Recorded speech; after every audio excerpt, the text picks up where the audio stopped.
ಮಹಾರಾಣಿ cluster ವಿಶ್ವವಿದ್ಯಾಲಯದ ವಿತ್ತಾಧಿಕಾರಿ finance officer ಎನ್.ಎಸ್. Chetan Kumar ಅವರ ವಿದ್ಯಾರ್ಥಿ ವಿರೋಧಿ ಧೋರಣೆ ಹಾಗೂ ಮಹಿಳಾ ಉಪನ್ಯಾಸಕರಿಗೆ ನೀಡುತ್ತಿರುವ ಮಾನಸಿಕ ಕಿರುಕುಳವನ್ನು ಖಂಡಿಸಿ ಇಂದು ರಾಷ್ಟ್ರೀಯ ಅಂಬೇಡ್ಕರ್ ಸೇನೆ ಹಾಗೂ ಮಹಾರಾಣಿ ಕ್ಲಸ್ಟರ್ ವಿಶ್ವವಿದ್ಯಾಲಯ ವಿದ್ಯಾರ್ಥಿನಿಯರ ಕ್ಷೇಮಾಭಿವೃದ್ಧಿ ಒಕ್ಕೂಟದ ಜಂಟಿ ಆಶ್ರಯದಲ್ಲಿ ಫ್ರೀಡಂ ಪಾರ್ಕ್ನಲ್ಲಿ ತಮಟೆ ಚಳುವಳಿ ಬೃಹತ್ ಪ್ರತಿಭಟನಾ ಧರಣಿ ಹಮ್ಮಿಕೊಳ್ಳಲಾಗಿತ್ತು. ವಿಶ್ವವಿದ್ಯಾಲಯದ ಡೇಟಾ ಸೈನ್ಸ್ ಮತ್ತು ಆರ್ಟಿಫಿಷಿಯಲ್ ಇಂಟೆಲಿಜೆನ್ಸ್ ವಿಭಾಗದ ಸುಮಾರು 650ಕ್ಕೂ ಹೆಚ್ಚು ವಿದ್ಯಾರ್ಥಿನಿಯರು ಬೀದಿಗಿಳಿದು ವಿತ್ತಾಧಿಕಾರಿಯ ಸರ್ವಾಧಿಕಾರಿ ಧೋರಣೆಯ ವಿರುದ್ಧ ತೀವ್ರ ಆಕ್ರೋಶ ವ್ಯಕ್ತಪಡಿಸಿದರು. ಬಡ ವಿದ್ಯಾರ್ಥಿನಿಯರ ಭವಿಷ್ಯಕ್ಕೆ ಕೊಡಲಿ ಪೆಟ್ಟು. ಈ ವಿಭಾಗದಲ್ಲಿ ವ್ಯಾಸಂಗ ಮಾಡುತ್ತಿರುವ ಶೇ. 70ಕ್ಕೂ ಹೆಚ್ಚು ವಿದ್ಯಾರ್ಥಿನಿಯರು ಖಖಕಿ, ಅಲ್ಪಸಂಖ್ಯಾತ ಮತ್ತು ಕಡುಬಡ ರೈತ ಕುಟುಂಬದ ಹಿನ್ನೆಲೆಯುಳ್ಳವರಾಗಿದ್ದಾರೆ. ಇವರ ಉದ್ಯೋಗದ ಕನಸಿಗೆ ಆಸರೆಯಾಗಬೇಕಿದ್ದ ಪ್ಲೇಸ್ಮೆಂಟ್ ಟ್ರೈನಿಂಗ್ ಪ್ರೋಗ್ರಾಂಗೆ ಬಿಡುಗಡೆಯಾಗಬೇಕಿದ್ದ ಹಣವನ್ನು ವಿಶ್ವಾಧಿಕಾರಿ ಚೇತನ್ ಕುಮಾರ್ ಅವರು ತಮ್ಮ ವೈಯಕ್ತಿಕ ಹಗೆತನಕ್ಕಾಗಿ ತಡೆಹಿಡಿದಿದ್ದಾರೆ ಎಂದು ಪ್ರತಿಭಟನಾಕಾರರು ಆರೋಪಿಸಿದರು. ಅತಿಥಿ ಉಪನ್ಯಾಸಕರ ಗೌರವಧನ ತಡೆ ಕಳೆದ 3 ತಿಂಗಳಿನಿಂದ ಅತಿಥಿ ಉಪನ್ಯಾಸಕರಿಗೆ ಹಾಗೂ ವಿಷಯ ತಜ್ಞರಿಗೆ ನೀಡಬೇಕಾದ ಗೌರವಧನವನ್ನು ಹಣಕಾಸು ಶಾಖೆಯಿಂದ ತಡೆಹಿಡಿಯಲಾಗಿದೆ. ಇದರಿಂದ ಪಾಠ ಪ್ರವಚನಗಳಿಗೆ ತೊಂದರೆಯಾಗುತ್ತಿದ್ದು ಬಡ ವಿದ್ಯಾರ್ಥಿನಿಯರು ಸೂಕ್ತ ಶಿಕ್ಷಣದಿಂದ ವಂಚಿತರಾಗುತ್ತಿದ್ದಾರೆ.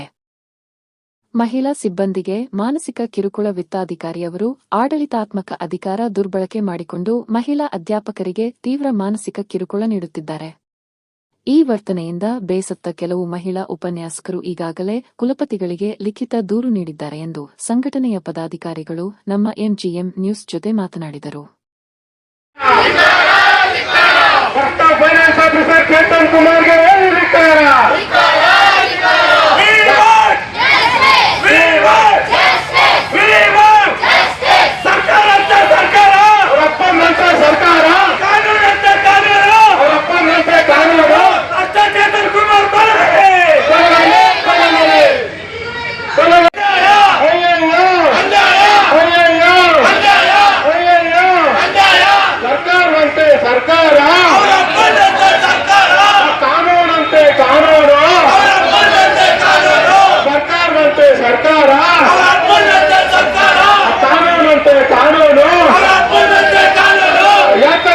ಹೋರಾಟ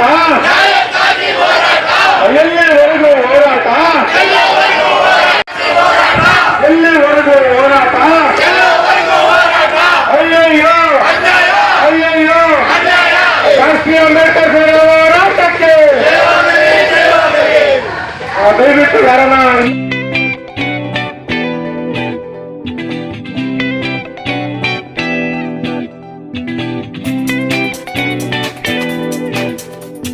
ಪ್ರತಿಭಟನೆ ಮಹಾರಾಣಿ ಕಾಲೇಜಿನ ಹೆಣ್ಮಕ್ಳಿಗೆ ನೋವುಗಳಿಗೋಸ್ಕರ ಸ್ಪಂದಿಸಿಗೋಸ್ಕರ ಮತ್ತೆ ತಿರ್ಗ ಅತಿಥಿ ಉಪನ್ಯಾಸಕರು ಏನಿದ್ದಾರೆ ಅವ್ರಿಗೆಲ್ಲ ತೊಂದರೆ ಕೊಡ್ತಾ ಇರ್ತಕ್ಕಂಥ ಪರಮ ಭ್ರಷ್ಟ ನೀಚ ವಿಕೃತ ಮನಸ್ಥಿತಿ ಉಳ್ಳಂತಹ ಚೇತನ್ ಕುಮಾರ್ ಎಂಬ ಭ್ರಷ್ಟ ಅಧಿಕಾರಿ ಫೈನಾನ್ಸ್ ಆಫೀಸರ್ ಆಗಿ ಬಂದಿದ್ದಾನೆ. ಅವನು ಯಾವಾಗ ಯೂನಿವರ್ಸಿಟಿಗೆ ಭ್ರಷ್ಟ ಫೈನಾನ್ಸ್ ಆಫೀಸರ್ ಆಗಿ ಒಕ್ಕರ್ಸ್ಕೊಂಡೇ ವಿದ್ಯಾರ್ಥಿಗಳಿಗೆ ಮತ್ತೆ ಫೈನಾನ್ಸ್ ಆಫೀಸರ್ ಇದು ಅತಿಥಿ ಉಪನ್ಯಾಸಕರಿಗೆ ಮತ್ತೆ ಉಪನ್ಯಾಸಕರುಗಳಿಗೆಲ್ಲ ನಿರಂತರ ಕಿರುಕುಳ ಕೊಟ್ಕೊಂಡು ಬಂದಿದ್ದಾನೆ. ಅವನು ಈ ಯೂನಿವರ್ಸಿಟಿ ಬಿಟ್ಟು ತೊಲಗಬೇಕು, ಅವನಿಗೆ ಹೋರಾಟ ಮಾಡ್ತೀವಿ ಅಂತ ಒಂದು ಕರಪತ್ರ ಹಂಚಿದ್ರೆ ನಮ್ಗೆ ಫೋನ್ ಮಾಡಿಬಿಟ್ಟು ಎಷ್ಟಕ್ಕೆ ಡೀಲ್ ಆಗಿದ್ರೆ ಎಷ್ಟು ದುಡ್ಡು ಕೊಟ್ಟಿದ್ದಾರೆ ಅಂತ ಕೇಳ್ತಾನೆ. ಇಂಥ ಮನಸ್ಥಿತಿ ಇಟ್ಕೊಂಡಿರೋ ನೀವು ಫೈನಾನ್ಸ್ ಆಫೀಸರ್ ಆಗಿದ್ರೆ ವಿದ್ಯಾರ್ಥಿಗಳಿಗೆ ಎಲ್ಲಿ ನ್ಯಾಯ ಸಿಗುತ್ತೆ? ಇವನ ಅಕ್ರಮಗಳ ವಿರುದ್ಧ ಇವತ್ತು ಏನು ನಾವೆಲ್ಲ ವಿದ್ಯಾರ್ಥಿಗಳು ಸಿಡಿದಿದ್ದರೆ ನಮ್ಮ ರಾಷ್ಟ್ರೀಯ ಸಂಘಟನೆ ಅಂಬೇಡ್ಕರ್ ಸೇನೆ ವತಿಯಿಂದ ಇವತ್ತು ಒಂದು ತಮಟೆ ಚಳುವಳಿ ಮೂಲಕ ಒಂದು ಬಿಸಿಯನ್ನು ಮುಟ್ಟಿಸ್ತಾ ಈ ಹೋರಾಟ ಇಲ್ಲಿಗೆ ನಿಲ್ಲಲ್ಲ. ಇದು 3ನೇ ಹಂತದ ಹೋರಾಟ. ಈ ಹೋರಾಟ ಏನಾದರೂ ಇವ್ರಿಗೇನು ಸ್ಪಂದಿಸಿ ಅವ್ರಿಗೇನಿದೆ ಮಾಡಿಕೊಟ್ಟಿಲ್ಲ ಅಂತಂದ್ರೆ 4ನೇ ಹಂತ ಹೋರಾಟಕ್ಕೆ ಇನ್ನೂ ಉಗ್ರವಾಗಿ ಕರೆ ಕೊಡಬೇಕಾದಂತೆ ಅಂತ ಒಂದು ಎಚ್ಚರಿಕೆಯನ್ನು ಕೊಡ್ತೀನಿ. ನನ್ನ ಹೆಸರು ದಲಿತ ಚಳುವಳಿ ನಾಗೇಶ್ ಅಂತ, ಸಮತಾ ಸೈನಿಕ ದಳದ ಯುವ ಘಟಕದ ರಾಜ್ಯಾಧ್ಯಕ್ಷ.